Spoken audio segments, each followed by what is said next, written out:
Hi friends, how are you? So today is 6 Feb. Very good morning. चलिए आज का newspaper देखते हैं क्या आया है क्या नहीं आया। तो टूल किट को लेके बहुत बातें चल रही हैं। बेसिकली मैं जानता हूँ, सब जानते हैं what is tool kit, but जो नए बच्चे हैं उनको कंप्लीट अंडरस्टैंडिंग नहीं होती है। तो मेरे लिए बनता है कि मैं सबके लिए ही चलूँ।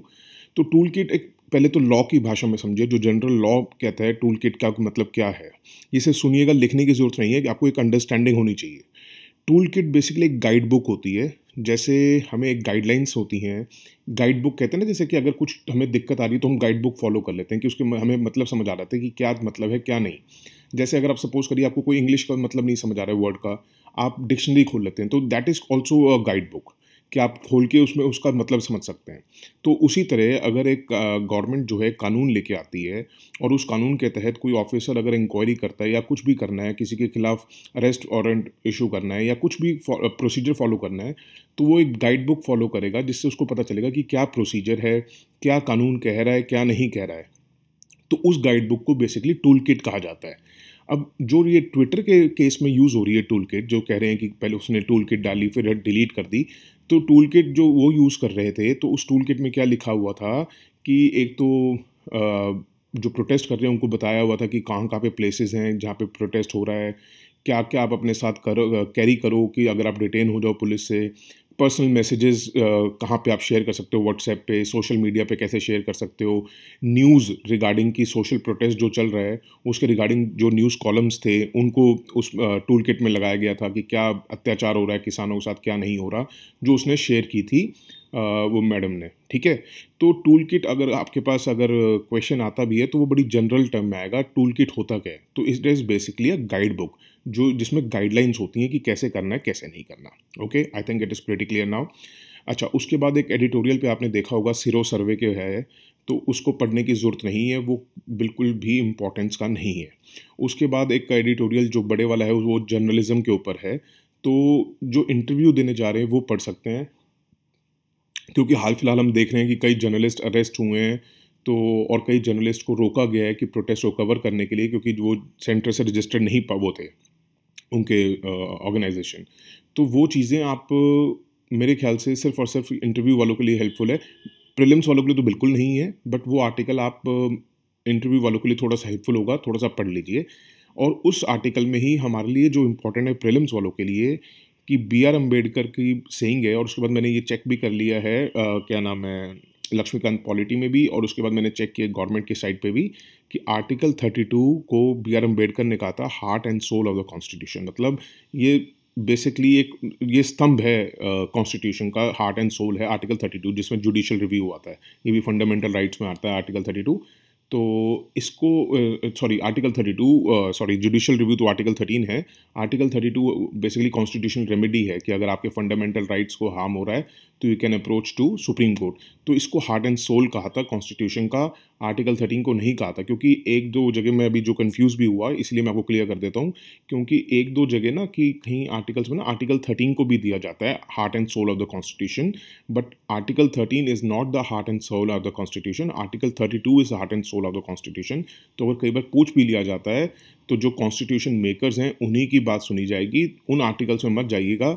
कई बार ये आर्टिकल्स आए हैं कि जिसमें आर्टिकल 13 को जुडिशियल रिव्यू को भी हार्ट एंड सोल कहा गया है।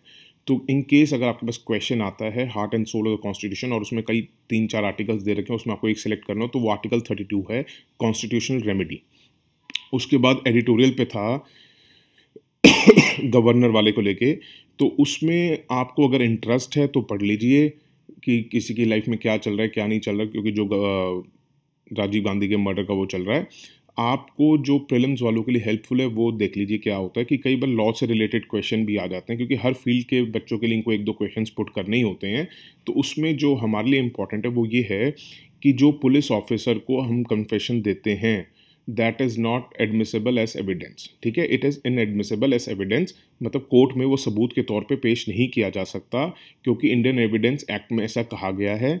क्योंकि आप हो सकता है ना पुलिस ने मारपीट के जबरदस्ती उगवा लिया हो, इस वजह से उस चीज़ को रोकने के लिए confession to police officer are inadmissible.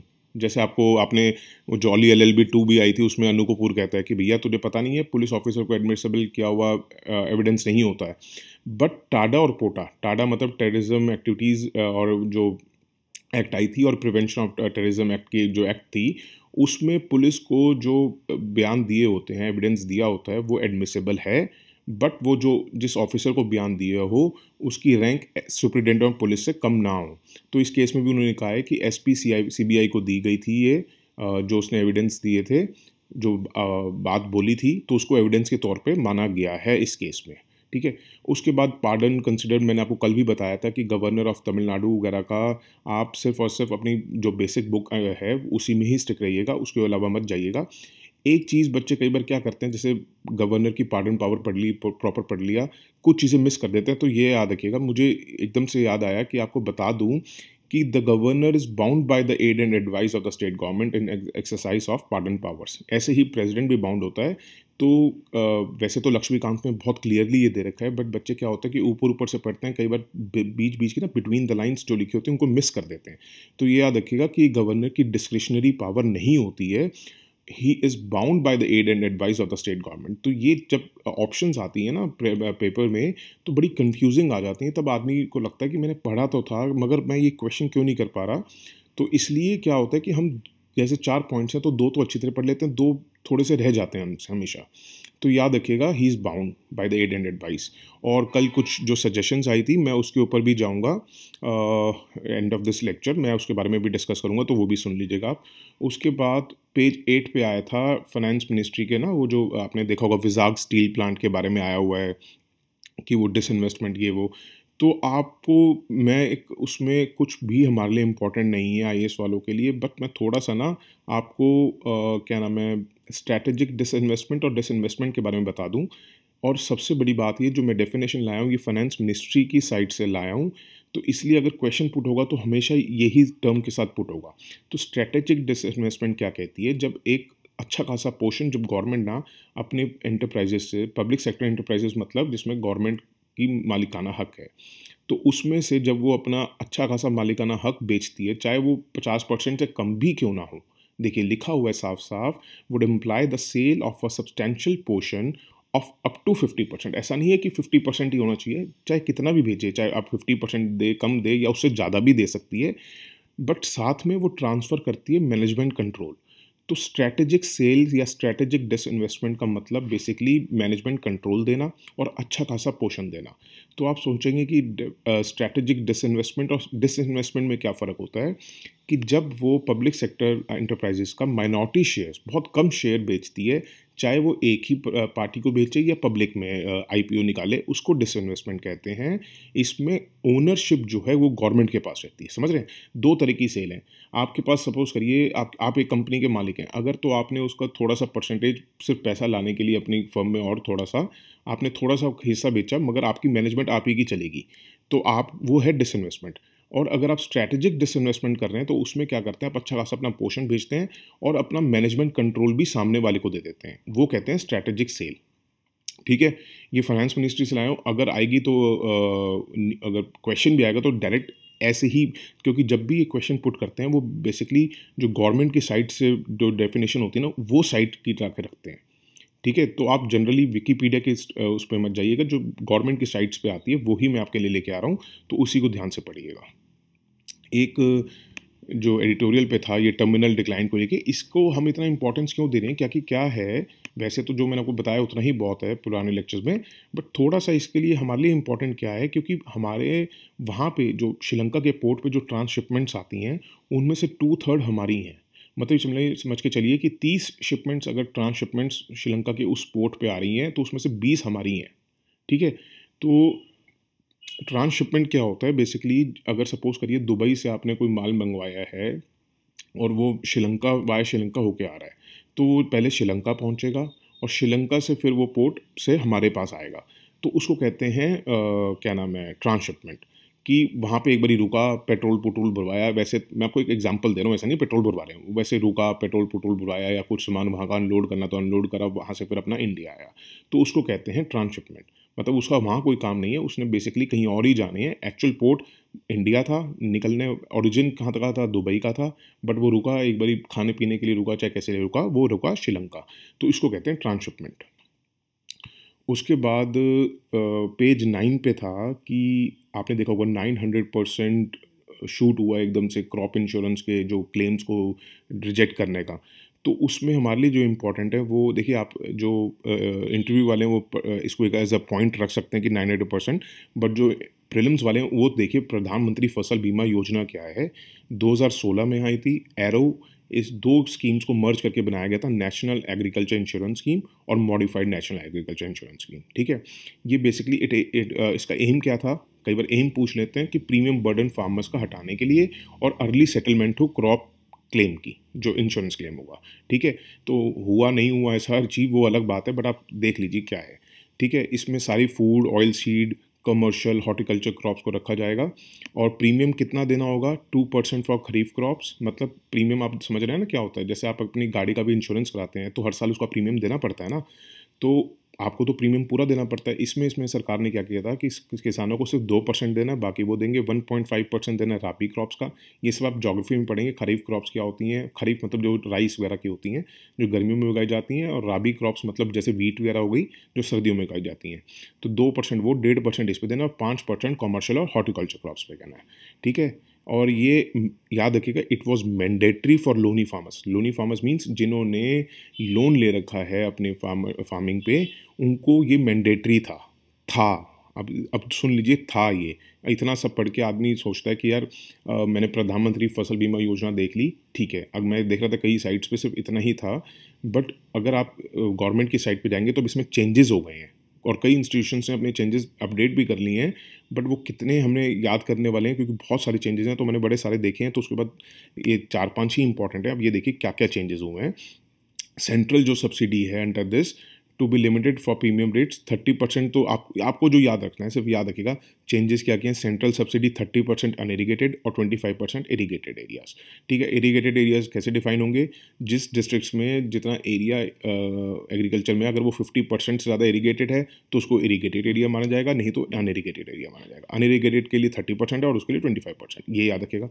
अब इसमें क्या है, पहले तो ना वो सब सेंटर डिसाइड कर रहा था, बट अब इन्होंने क्या करा है, स्टेट्स और यूटीज़ को भी फ्लेक्सिबिलिटी दे दी है कि अगर वो कोई एडिशनल, जैसे उन्होंने रिस्क कवर अपना डिफाइन किया हुआ था कि ये नेचुरल कैलामिटी, ये अगर कुछ हुआ तो अब इन्होंने स्टेट्स को भी फ्लेक्सिबिलिटी दे दी है कि अगर वो कुछ और एडिशनल रिस्क कवर लेना चाहें, जैसे prevented sowing, localized calamity, mid season adversity, या पोस्ट हार्वेस्ट के बाद कोई लॉसेस होना, तो ये भी इन्होंने कवर करने को शुरू कर दिए। फ्लेक्सिबिलिटी दे दी स्टेट्स को कि आप अपने हिसाब से भी इसको मॉडिफाई कर सकते हैं। पहले नहीं था ये। अब ये अगर क्वेश्चन में आता है तो states has given flexibility, yes it has given, they have given flexibilities. और ये प्री सोइंग से लेके, मतलब उगाने से पहले का लेके और उगाने के बाद तक का, मतलब आज आपने अगर चावल बोने हैं उस टाइम बोने से पहले से लेके, और जब आपकी हार्वेस्ट हो गई है, जब चावल उग गया है, आपने बेच दिया है, बेचने तक मतलब आपका जब तक बिका नहीं है, आपका इसके ऊपर इंश्योरेंस है। ठीक है, और अब ये जो स्कीम है ये देखिए वॉलंटरी कर दी है ऑल द फार्मर्स। अब ये फॉर ऑल द फार्मर्स आदमी सोचेगा कि मतलब जो लोनी वाले हैं उनको तो मैंडेटरी होगा और बाकियों के लिए वॉलंटरी कर दिया। नहीं, ऐसा नहीं है। ये सबके लिए वॉलंटरी कर दिया कि आपने लेना है लो, नहीं लेना ना लो।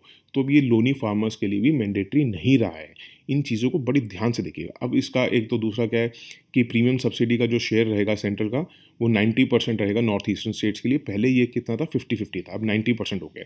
तो जो ये चेंजेस इंपॉर्टेंट चेंजेस थे वो मैंने साइट से, मिनिस्ट्री ऑफ एग्रीकल्चर की साइट से मैंने ले ली हैं। उसके अलावा कहीं आपको जाने की ज़रूरत नहीं है, आपको कंपाइल करके मैंने एक ही जगह ला दी है। ठीक है, तो ये भी आप अपनी टूल किट मान के चलिएगा, आपको कहीं और जाने की ज़रूरत नहीं है। उसके बाद पेज 10 पे था जो इलेक्शन कमीशन का आया हुआ है, उसमें कुछ पढ़ने लायक चीज़ नहीं है, बट कई बार ना स्टेटमेंट्स आ जाती हैं अनरिकग्नाइज्ड रिकग्नाइज्ड पार्टीज़ को लेके। तो याद रखिएगा, कहते हैं इंडिया में 97.5% जो पार्टीज़ हैं वो अनरिकग्नाइज्ड हैं। इलेक्शन कमीशन ऑफ इंडिया में अगर आप आज को सपोज करिए कोई पार्टी बनाते हैं, इलेक्शन लड़े या ना लड़े, चाहे आप एक कोई पार्टी बनाते हैं, सिंबल लेते हैं या कुछ भी करते हैं, तो आप इलेक्शन कमीशन ऑफ इंडिया में आपको रजिस्टर करना पड़ता है। तो कहते हैं 97.5% पार्टीज़ जो रजिस्टर हुई हैं उनके पास, वो 97.5 जो हैं अनरिकग्नाइज्ड है। अब अनरिकग्नाइज्ड क्या होता है? अच्छा, ये आप ना अपने इन नोट्स में मत लिखिएगा करंट अफेयर्स के। ये आप कहाँ लिखिएगा, जब आप पॉलिटी पढ़ेंगे ना, तो पॉलिटी में जब ये रजिस्टर्ड, अनरजिस्टर्ड, रिकग्नाइज्ड, अनरिकग्नाइज्ड की ना है एक बुक में, तो जब आप लिखेंगे तो वहाँ लिख लीजिएगा कि 97.5% आर अनरिकग्नाइज्ड, क्योंकि अगर ये स्टेटमेंट आती है, क्योंकि जब ये डेटा आया तो ये कई बार स्टेटमेंट्स आ जाती हैं, तो आप ये वहाँ लिखिएगा ताकि आप जब वो पढ़ें तो आपको पता चले कि हिंदुस्तान में कितनी पार्टीज अनरिकग्नाइज्ड हैं। अनरिकग्नाइज्ड वैसे तो आप वहाँ पढ़ेंगे, बट मैं आपको फिर भी बता देता हूँ, या तो न्यूली रजिस्टर्ड पार्टी हो कि अभी कोई इलेक्शन लड़ा ही नहीं है, अभी अभी भी जस्ट रजिस्टर करिए, उसको अनरिकग्नाइज्ड कहा जाता है। या जिसके पास इतने इनफ वोट्स ना आए हों, या क्या नाम है, सीट्स ना आई हों या वोट्स ना आए हों कि उसको स्टेट पार्टी कहा जाए, या जिन्होंने रजिस्टर करने के बाद अभी तक कोई इलेक्शंस लड़ा ही नहीं है, ठीक है, तो वो कोई भी बेनिफिट्स एंजॉय नहीं करती हैं जो रिकग्नाइज्ड पार्टीज़ को मिलते हैं। और स्टेट वाइज देखा जाए तो सबसे ज़्यादा जो अनरिकग्नाइज्ड पार्टीज़ हैं 28% वो उत्तर प्रदेश में है, ठीक है। और पेज 14 पे था आरबीआई के बारे में, एमपीसी मॉनेटरी पॉलिसी कमेटी और इन्फ्लेशन के बारे में। ये हम already headline inflation, core inflation, ये सब डिस्कस कर चुके हैं अपने पुराने लेक्चर्स में, और ये जो कल सजेशन भी आई थी उसके बारे में भी डिस्कस करूँगा। और उसके बाद पेज 14 पे था the government in the budget. Page 14 पे ना आपको मैं बताता हूँ क्या दे रखा था कि डिसइन्वेस्टमेंट और स्ट्रैटेजिक डिसइन्वेस्टमेंट पॉलिसी जो है, जिसमें उन्होंने कहा है कि एग्रीकल्चर की जो भी हमारी पब्लिक सेक्टर एंटरप्राइजेस हैं उनको हम डिसइन्वेस्टमेंट नहीं कर रहे हैं।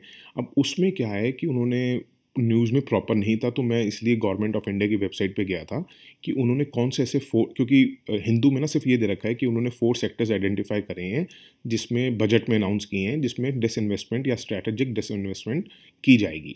तो वो उसमें नहीं था, तो गवर्नमेंट ऑफ इंडिया की साइट पर जब मैं गया तो वहाँ पर वो 4 सेक्टर्स कौन कौन से हैं: atomic energy, space and defence, transport and telecommunication, power, petroleum, coal and other minerals, and banking, insurance and financial services, जिसमें ये कह रहे हैं कि बेयर मिनिमम मतलब कम से कम हम पब्लिक सेक्टर एंटरप्राइजेस का इन्वॉल्वमेंट रखेंगे, वहाँ पे प्राइवेट सेक्टर्स को हम प्लेयर बनाएंगे। तो ये पॉइंट थोड़ा सा इंपॉर्टेंट है क्योंकि न्यूज़पेपर में नहीं था, बट ये इंपॉर्टेंट है। तो ये लिख लीजिए आप अपने नोट्स में कौन कौन सी को इन्होंने स्ट्रैटेजिक डिसइन्वेस्टमेंट के लिए वो करा है। और उसमें इन्होंने कहा है कि NITI Aayog would be in charge, जो रेकमेंड करेगी कि स्ट्रैटेजिक सेक्टर्स में कौन से रिटेन रखे जाएँ, कौन से को प्राइवेटाइज किया जाए, मर्जर किया जाए या सब्सिडीराइज किया जाए, ठीक है। और public sector engaged in activities allied to the farm sectors would not be up to sale under the new disinvestment policy. अगर ये ऑप्शंस आती हैं आपको, अगर आप सपोज करें पेपर दे रहे हैं और उसमें ऑप्शन है कि public sector disinvestment policy towards these, और उसमें अगर कहीं भी एग्रीकल्चर से रिलेटेड कोई कंपनी है या एग्रीकल्चर सेक्टर लिखा हुआ है, तो उसे याद रखिएगा एग्रीकल्चर से रिलेटेड कोई भी डिसइन्वेस्टमेंट यहाँ नहीं होगी। जहाँ होगी वो मैंने आपको लिख दिया ऊपर कहाँ कहाँ होगी। उसके बाद ये बड़ा अच्छा एक था, क्या नाम है, पेज 14 पे था, रिटेल इन्वेस्टर्स को अब G-Secs डायरेक्टली, गवर्नमेंट सिक्योरिटीज़ को G-Secs कहते हैं, गिल्ट सिक्योरिटीज़ भी कह देते हैं। तो यहाँ पे अब जो हम जैसे रिटेल इन्वेस्टर्स हैं उनको भी अलाउ कर दिया गया है कि आप अपना आरबीआई के पास अपना गिल्ट अकाउंट खोलना पड़ेगा आपको एक, तो उसके बाद आप गवर्नमेंट सिक्योरिटीज़ में खुद भी डील कर सकते हैं, आपको कोई इंटरमीडिएरी की ज़रूरत नहीं पड़ेगी। जैसे अभी तो हम क्या है ना, जो हम बैंक में पैसा लगाते हैं, एफडी लगाते हैं, जो भी लगाते हैं, गवर्नमेंट बैंक आगे वो यूज़ करता है, चाहे वो शेयर्स में यूज़ करेगा, गवर्नमेंट सिक्योरिटीज़ ले, कुछ भी ले, हमें उससे कोई मतलब नहीं होता। बट अब उनको कहा गया, हमें छूट दी है आरबीआई ने कि आप अपना अकाउंट खोलिए डायरेक्ट गिल्ट सिक्योरिटीज़ अकाउंट करके अपना आरबीआई में, और आप डायरेक्ट भी गवर्नमेंट सिक्योरिटीज़ में डील कर सकते हैं, आप खरीद सकते हैं, ठीक है। और जब बेचना चाहें तो गवर्नमेंट को ही बेचना होगा, मतलब सेंट्रल बैंक को, ठीक है, ट्रेडिंग नहीं होगी उसमें बेसिकली। तो ये याद रखिएगा, ये बहुत इंपॉर्टेंट है। ये अब क्योंकि बात क्या है कि बहुत सिलेक्टेड कंट्रीज़ हैं, बहुत फ्यू कंट्रीज़ हैं जहाँ पे ये फैसिलिटी है कि जिसमें आप गवर्नमेंट सिक्योरिटीज़ में ख़रीद सकें आप, ठीक है। तो ये बहुत इंपॉर्टेंट था। अब आते हैं अपनी बात पे कि जो कल एक सजेशन आई थी कि जब मैं ये कहता हूँ कि हम पुराने लेक्चर्स में डिस्कस कर चुके हैं, और तो मैं वो लेक्चर का आपको बता दूँ डेट कौन सी थी। देखिए मेरे लिए इतना पुराना, क्योंकि आज ये सपोज़ करिए आज तो अभी 1 महीना हुआ है, और अगर ये 6 महीने तक न्यूज़ चल रही है और 6 महीने पहले मैं कहूँगा आपने पुराने लेक्चर्स में पढ़ा होगा, तो मैं एग्जैक्ट डेट तो नहीं दे सकता।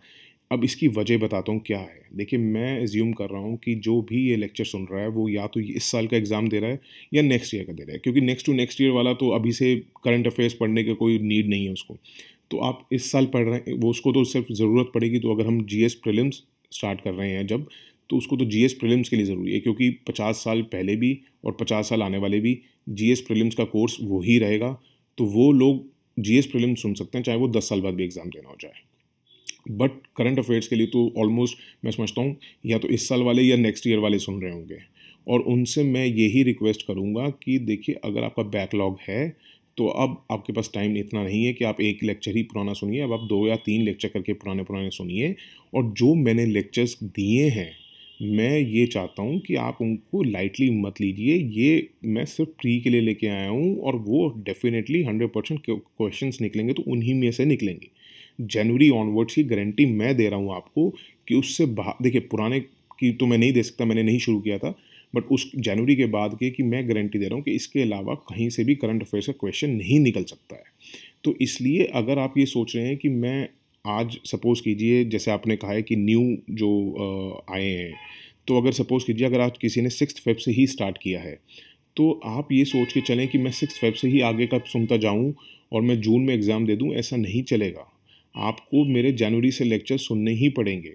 और अब मैं बार बार बताऊंगा कि आपको उस दिन का लेक्चर सुनना है ताकि आप वो ज़्यादा ध्यान से सुने, ऐसा मत करिए। आपको एक एक लेक्चर पुराना ध्यान से सुन के नोट्स बनाने ही हैं। तो अगर आपने वो नोट्स बना लिए हैं तो उसके बाद चाहे मैं बताऊं चाहे ना बताऊं, आपको फ़र्क नहीं पड़ता है। और क्या नाम है, आपको लाइटली अगर इन लेक्चर्स को ले रहे हैं तो वो आप गलती कर रहे हैं, क्योंकि मैं इस फील्ड में बहुत पुराना रह चुका हूँ, ये लगा के चलिए आप।